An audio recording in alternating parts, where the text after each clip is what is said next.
새벽 예배를 기도로 시작하겠습니다. 이 세상을 사랑하시는 아버지 하나님, 아들을 주저없이 보내주심에 감사합니다. 그 아들로 나를 살게 하시고 아버지 아들처럼 나를 이 땅에 보내심에 감사합니다. 아버지께서 더불어 살라 하신 이곳에서 사랑하며 살게 하여 주시며, 주님께서 나를 의롭다 하셨기에 의로움을 얻었습니다. 주님께서 나를 죄 없다 하셨기에 구원을 얻었습니다. 그러나 저는 원래 불의한 죄인입니다. 나의 본 모습이 어떠했는지 잊지 않게 하시며, 그래서 나의 본 모습처럼 사는 사람들을 향해 아버지의 긍휼과 사랑을 품게 하여 주옵소서. 예수님의 이름으로 기도합니다. 아멘. 찬송가 36장 3절 4절을 찬양하겠습니다.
고린도전서 9장 22절에서 23절까지의 말씀입니다.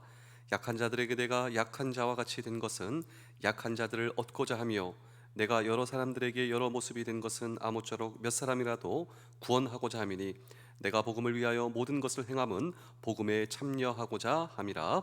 아멘. 전 세계적으로 인간의 자유를 가장 잘 시각적, 시청각적으로 보여주는 독특한 상징물이 있다면 무엇일까요? 자, 여러분 마음속에 한번 그림을 그려보십시오. 전 세계적으로 인간의 자유를 가장 잘 시청각적으로 보여줄 수 있는 작품 하나를 한번 만들어 보십시오. 이 작품을 우리는 잘 알고 있어요. 이 작품을 볼 때 자유다.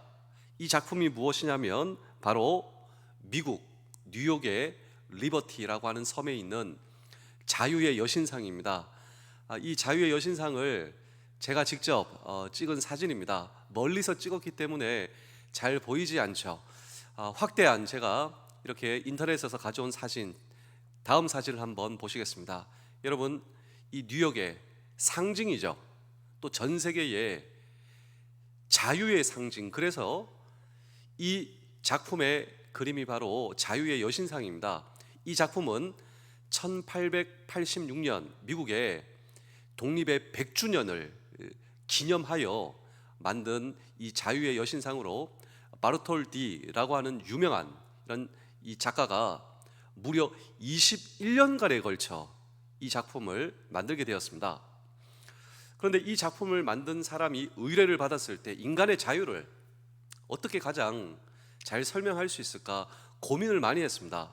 그리고 여러분, 어떤 작품을 위해서는 그 작품을 만들기 위한 이 마음속에 뭐라고 해야 될까요? 이 마음속에 선행, 이 작품을 만들기 위해서 내가 이 작품을 어떻게 해야 될 것인가, 이 마음에 먼저 스케치가 있어야 되잖아요.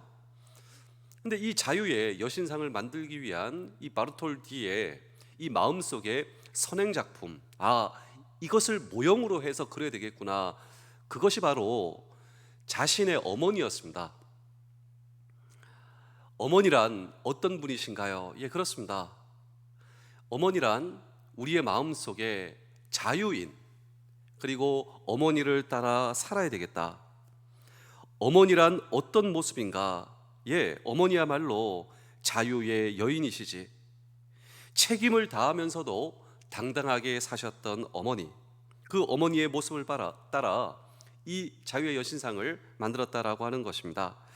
여러분, 한 저널리스트는 진정한 자유란 방종이 아니라 진정한 자유란 책임을 다하는 어머니, 여기서 땀을 흘리는 깊은 섬김, 여기서 참된 자유가 유래한다라고 하는 메시지를 담고자 했을 것이다 라고 한 저널리스트는 이야기를 하고 있습니다.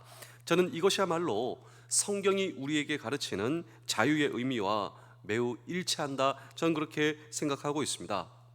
성경이 가르치는 참된 자유, 진정한 자유는 한마디로 쉽게 표현하자면 오늘 저와 여러분들이 내가 사랑하기 때문에, 그리고 사랑함으로 종노릇하는 자유, 이것이 바로 성경이 가르치는 참된 자유의 의미이기 때문입니다. 우리 그런 의미로 갈라디아서 5장 13절의 말씀을 한번 읽어보실까요? 형제들아, 너희가 자유를 위하여 부르심을 입었으나 그러나 그 자유로 육체의 기회를 삼지 말고 오직 사랑으로 서로 종노릇하라.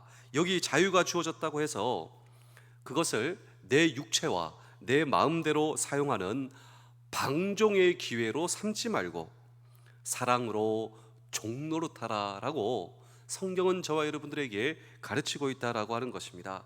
그렇다면 사랑하는 성도 여러분, 장병 여러분, 군가족 여러분, 자유하기를 원하십니까? 정말 자유인으로서 내가 사랑하기 때문에 이 나라를 섬기며 우리를 부대를 섬기며 가정과 사랑하는 모든 공동체를 섬기며 진정한 하나님께서 주시는 자유로서의 놀라운 은혜를 누리며 축복을 누리며 살아가는 놀라운 비밀은 무엇인가라고 하는 질문을 오늘 우리는 이 성경 본문 속에 던지고 함께 주의 음성을 들을 때, 제가 이 설교를 준비하면서 자유를 누리는 축복의 삶, 그런데 이 땅의 많은 사람들은 자유가 아니라 자유는커녕 속박된 인생, 그리고 중독된 인생을 살아가는 것이 오늘 이 시대의 대다수의 사람들의 삶의 실체입니다. 제가 이 설교를 준비하면서 누군가가 제 마음속에 부담으로 계속 떠오르더라고요. 제가 알고 있는 분 가운데 저보다 나이가 많으십니다. 근데 그분이 젊은 시절 군대를 갔어요. 군대를 갔는데 휴가를 나왔습니다. 근데 그 휴가를 나와서 어디로 갔냐면, 여러분 예전에 그 들어보셨습니까? 그 바다 이야기라고 하는 도박장이 있었습니다. 그런데 이 젊은 청년이 휴가를 나와서 그 바다 이야기 도박장을 간 거예요. 근데 비극적인 일이 일어났습니다. 그 비극적인 일이 무엇이냐면 거기서 바다 이야기 도박장에서 돈을 따버렸습니다. 돈을 땄어요. 돈을 벌었어요. 그게 그의 인생의 비극의 시작이었습니다. 거기서 돈을 얼마 땄냐면 500만 원을 땄대요. 500만 원을 돈을 벌은 거예요. 내 잔고에 돈이 많아진 거예요. 그런데 그것이 왜 비극의 시작이었냐면 그것만 생각났다고 합니다. 휴가만 나오면 거길 도박을 시작하는 거예요. 그리고 나이가 많고 결혼을 하고 해도 그거 돈을 딴 것만 생각하는 거예요. 전세금도 하고 모든 것을 하고 그냥 인생이 주저앉은, 제가 아는 분 가운데 그런 분이 있다라고 하는 것입니다. 제가 왜 이것이 생각나냐면요, 예전에는 도박장으로 가야 됐어요. 집으로 와야 됐어요. 근데 요즘은 어떤가? 요즘은 스마트폰, 핸드폰에서 다 된다라고 하는 사실을 제가 알고 있어요. 우리 젊은 청년들뿐만 아니라 우리 자녀들의 인생 가운데 너무나 쉽게 접할 수 있는 이 도박의 문제, 중독의 문제죠. 속박된 인생, 그것밖에 생각이 나지 않습니다.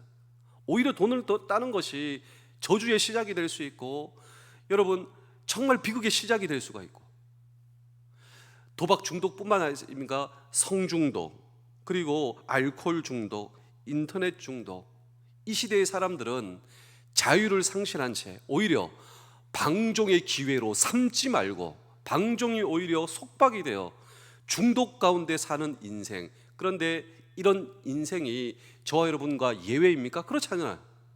이런 유혹과 방종의 기회가 저와 여러분들을 삼키려고 저와 여러분들 앞에서 저와 여러분들을 기다리고 있습니다. 우리 자녀들을 기다리고 있어요. 우리 가정들과 우리 모든 장병들, 어떻게 살아가는지 우리가 모를 뿐이죠. 그들이 무슨 생각을 하고 있는지 우리가 모를 뿐이죠. 그런데 오늘 성경은 자유의 비밀, 비록 오늘 우리가 방종의 기회로 속박된 인생, 중독의 인생을 살아간다 할지라도 이 모든 중독에서 우리를 건져주시어 진정한 자유의 축복을 주시는 주님입니다. 이 얼마나 놀라운 하늘의 비밀인가요? 그렇습니다.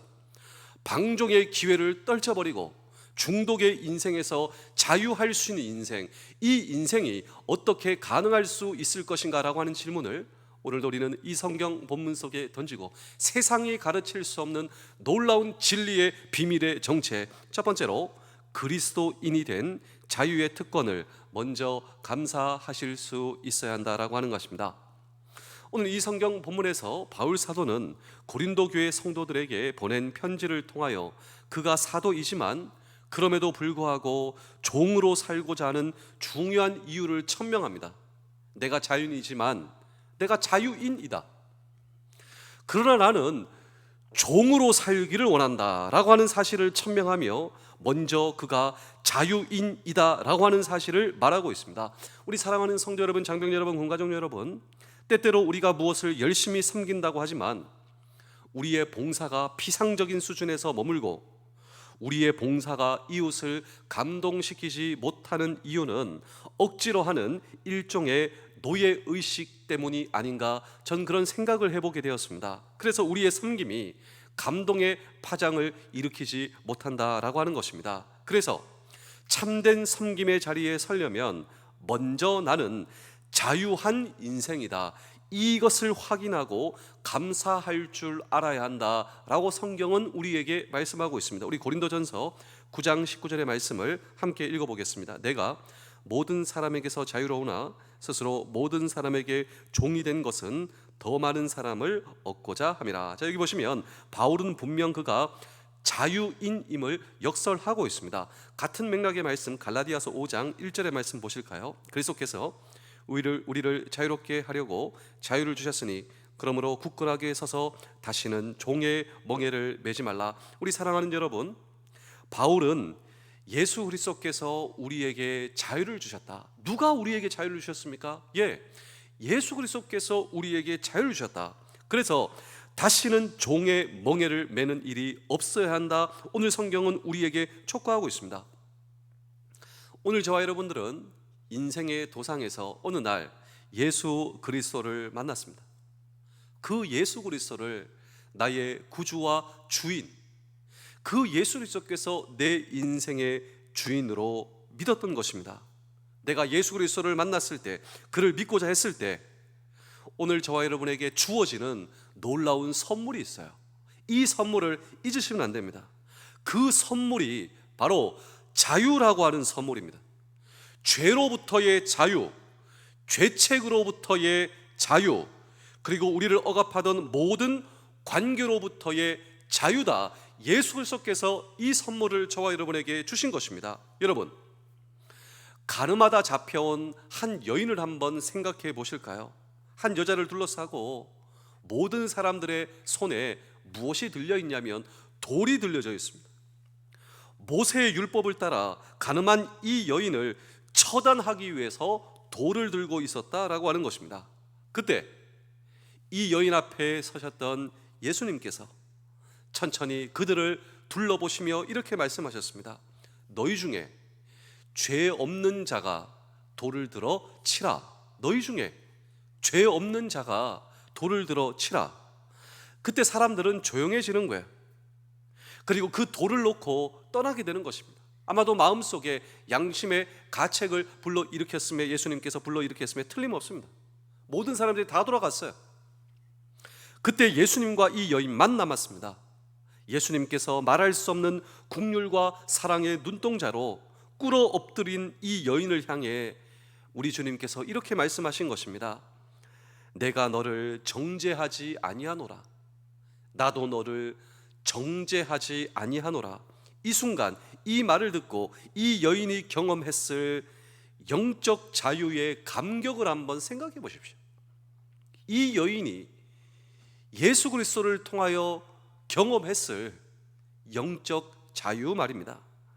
이것은 얼마나 놀라운 자유의 선언이었을까요? 여러분, 제가 정말 좋아하는 영화 한 편이 있습니다. 이 영화가 종종 TV에서 계속 반영이 되는데, 그냥 반영이 되면 저는 그냥 이 영화를 보는데, 이 영화의 제목이 쇼생크 탈출입니다. 아주 명작이죠. 여러분 혹시 보셨습니까? 이 쇼생크 탈출의 스토리는 아내를 죽인 그 살인자의 감옥행으로 이 영화는 시작돼요. 사랑하는 아내를 내가 죽였대요. 그래서 재판을 받고 이제 징역형을 당하게 되는 것이죠. 근데 사실 이 주인공은 자기 아내를 죽이지 않았습니다. 그런데 내가 내 아내를 죽였다 억울한 누명을 쓰고 감옥에 갇히게 되는데, 그 감옥에 몇 년 갇힌 줄 아십니까? 무려 19년이나 갇히게 되는 거예요. 정말 아꼈던 친구들의 이 죽음을 보면서 내가 이 감옥을 탈출해야 되겠다라고 하는, 또 이 감옥에 있는 사람들이 그 비리를 보고 또 비리를 도와줄 수밖에 없는 그 상황 가운데 내가 이 감옥을 이제 나아가야 되겠다. 그래서 아주 친한 친구가 있어요. 근데 그 친한 친구와 대화하는 가운데 그 친구가 나를 이상하게 봅니다. 앤디, 이 주인공이 앤디예요. 앤디, 너 그런 상상하면 안 돼. 자유?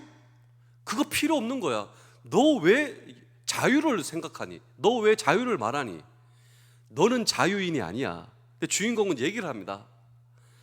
자유, 내 마음속에 품은 자유를 누가 구속할 수 있냐고. 나는 내 마음과 상상 속의 자유가 너무 소중한 것이라고 생각해. 그리고 정말 그런 마음속에 품은 자유처럼 자유한 인생이 되고 그 친구에게 자유를 선물할 수 있었다. 이것이 바로 이 영화의 내용입니다. 저는 이 영화를 볼 때마다 제 스스로에게 묻습니다. 나는 정말 자유한가? 오늘 저와 여러분들은 진정으로 자유하십니까? 아니면 내 몸은 자유하지만 혹시 내 마음과 인생은 초조한 것이 아닌가? 내 마음과 내 인생은 속박 가운데 살아가고 있는 것은 아닌가? 오늘 성경은 저와 여러분들에게 묻고 계십니다. 오늘 저와 여러분들은 자유하시냐고? 그리고 그 자유를 경험하고 있으시냐고? 아무도 나에게 그렇게 선언할 수 없었지만 주님 내게 오셔서 내 죄를 용서하셨다고, 그리고 나를 하나님의 자녀로 받아주시는 용서와 자유의 경험을 저와 여러분들의 인생과 마음과 그리고 우리의 삶 가운데 이 자유를 잊으시면 안 됩니다. 이 자유를 붙드셔야 됩니다. 주님께서 나에게 다가오셔서 오늘 저와 여러분들의 죄를 용서하셨다고, 하나님께서 나를 자녀로 받아주셨다고, 용서와 자유를 경험한 여러분, 이 놀라운 예수 그리스도께서 나에게 주신 선물, 이 선물이 바로 우리의 인생의 자유를 경험하는 놀라운 하늘의 비밀이라고. 이제 나는 그 누군가에게 정죄될 필요 없이, 이제 나는 그 무엇에 얽매일 필요 없이 다만 그리스도 앞에서 그분만 바라보는 삶, 내 자신의 삶을 살아가며 사면 된다는 이 당당한 자유의 은혜, 이 은총의 자유를 오늘 저와 여러분들이 붙드셔야 한다라고 하는 것입니다. 우리 사랑하는 성도 여러분, 바로 이런 자유를 아는 사람, 그리고 자유의 감격을 아는 마음, 그리고 인생 속에서만 진정한 봉사와 섬김이 시작될 수 있다. 그리고 이런 삶에서 경험되는 하나님의 놀라운 은혜와 은총이 저와 여러분들의 남은 인생에 하나님의 은총과 하나님의 축복, 그리고 놀라운 자유의 축복 되실 수 있기를, 그리고 저와 여러분들을 통하여 이 나라를 위해 드리는 섬김, 우리 부대를 향해 저와 여러분들이 하는 모든 섬김, 우리의 공동체와 우리의 가정을 위해서 하는 이 모든 섬김이 놀라운 축복의 섬김 되실 수 있기를 주의 이름으로 축복합니다. 기도하겠습니다. 하나님 아버지, 오늘도 아버지로부터 받은 이 은혜를 붙들게 하여 주시며 이 복과 축복을 누리고 있으니, 이 자유 누리고 있으니 이제 그 복을 나누는 자로 살기를 원합니다. 제가 받은 이 복을 함께 누리기 원한다는 진심을 가지고 오늘도 출발합니다. 이 땅에서 우리와 함께 하여 주시며, 그리고 아버지 하나님 앞에 더욱더 겸손하게 이 사명을 감당하는 우리 되게 하여 주시옵소서. 예수 그리스도의 이름으로 기도하옵나이다. 아멘.